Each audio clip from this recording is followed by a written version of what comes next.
Hey, it's Eben. Right here in this video, you'll learn how I approach customer retention.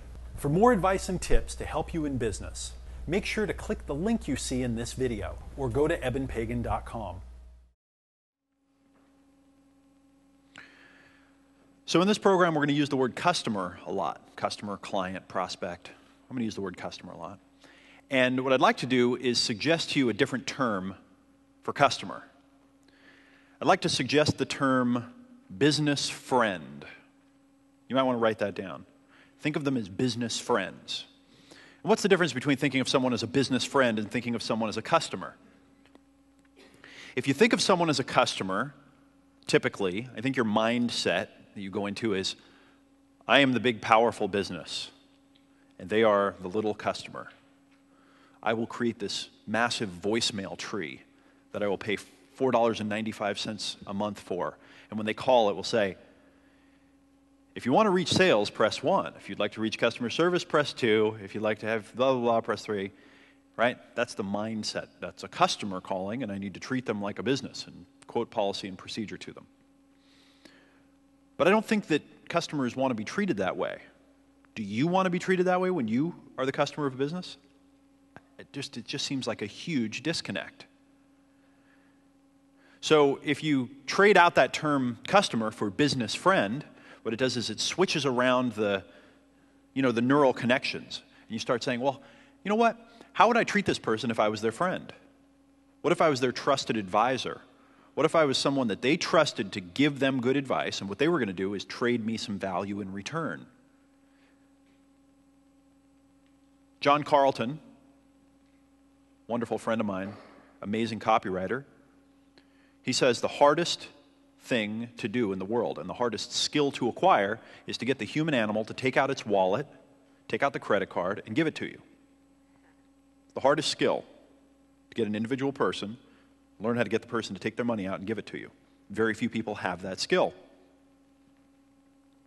Think about how hard it is to build a relationship with someone to the point where you can borrow $100 from them. What does it take to build a relationship from scratch?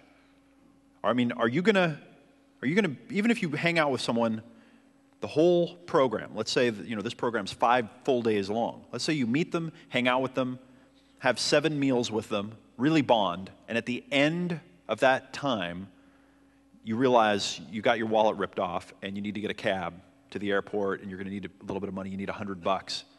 Would you feel comfortable saying, can I borrow $100 from you? Just throwing it out there. Hey, can I borrow $100 without going, oh, I lost my wallet and I don't know. I don't know that I would. I'd probably squirm and try to find some other way to do it than to just say, hey, can I borrow $100? It takes a while to build a relationship where you have enough trust and connect to just borrow $100. What about getting someone to give you $100 in return for some unknown value or unknown result? What does that take? These are humans. These are real individual people that we're talking about. They're us. We're skeptical. We don't want to just send our money in and have someone maybe abscond with it, maybe not. Well, as a business friend, what you do is you take the approach of, I'll tell you what I want to do. I want to build a relationship with you. I don't just want to take your money. I want to help you. I understand your situation. Clearly, listen to the way that I'm talking. I will build a relationship with you, and then what I'd like to do is propose that we have a mature friendship. And in a mature friendship, there's going to be reciprocity. And what I'm going to do is I'm going to provide you with a massive amount of value. In fact, I'm going to provide you with way more value than you would expect. And after you get all that value, then you be the judge. You decide whether or not it makes sense to pay for it. Doesn't that just feel more right? Isn't that the way a friend would treat you and interact with you? Now, that's very idealistic, and I'm stylizing and generalizing and wrapping this up into a little kernel of an idea. But how much more would you like to be treated that way yourself as a customer? Well, can you weave some of that into your communication and the way that you're dealing with your customers, being a business friend rather than treating them like a customer?